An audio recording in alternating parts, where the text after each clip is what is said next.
think that when we're teaching little girls that they don't need a man, then you're harming the girl. You're putting her out here in the world where she's going to be very vulnerable because I don't care what you say. I think men matter.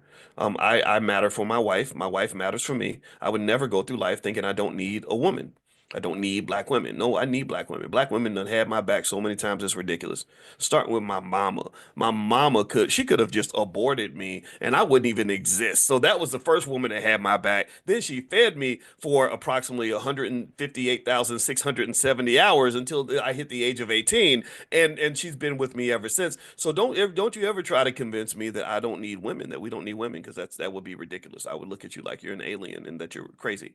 So men matter. We matter. So I think that with little girls that go into the world and bad things are happening, and sometimes at the hands of predatory men, like you see all these allegations that are out there and stuff like that. It makes me very sad because I think that we've forgotten what that looks like to really protect black girls. And I don't think it's men's fault, women's fault. I think it's everybody's fault. It's all of our fault.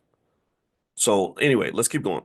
Third, or next, how about instead of promoting financial irresponsibility, we relentlessly and just almost vehemently promote financial intelligence? How about that? How about instead of encouraging ourselves to be extreme consumers, we encourage ourselves to be extreme investors that literally, because we can do this. We've got everything we need.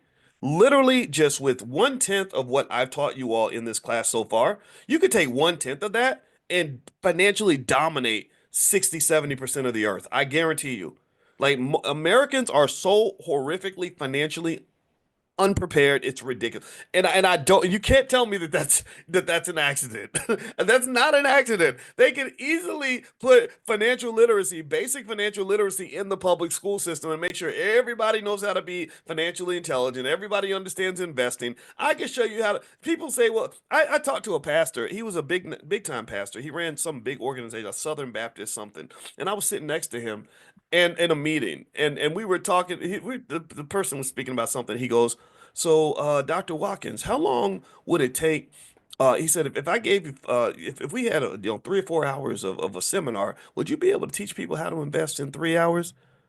I said, I could show you how to invest with $5 in 5 minutes. And he kind of looked at me like, what? I said, yeah, it's easy. I told you all about the monkey experiment. They taught monkeys how to invest, and monkeys made more money than the investors on Wall Street. Burton Malkiel, look it up. Random Walk Down Wall Street is a book written in 1971. So it does not take long to teach someone how to invest. And the biggest mystery of my life that still baffles me is how is it that you have a child from the age of 0 to 18, they have 157,680 hours in your custody and nobody took 10 minutes to teach them how to buy a share of stock, which is the number one wealth driver in America right now. Elon Musk would not be the richest man on earth if he did not own a bunch of stock. Warren Buffett is right up there with him because he owns a bunch of stock. People are building wealth like crazy because they own a bunch of stock. So I'm like, how in the hell is it that so many people haven't just spent like a fraction of the money that we spend on everything else and bought some stock with that? It's not calculus. So the point of the matter is to say, I would say that if you want to be the opposite of the culture and build a better culture, then get rid of the financial irresponsibility and the goofball shenanigans and say, no, we're gonna get serious about this. We're gonna get gangster with our economics. I love J. Mall Green. I told you I went to J. Mall Green's Black Ownership Ball last night. I came all the way from Kentucky to be there. I canceled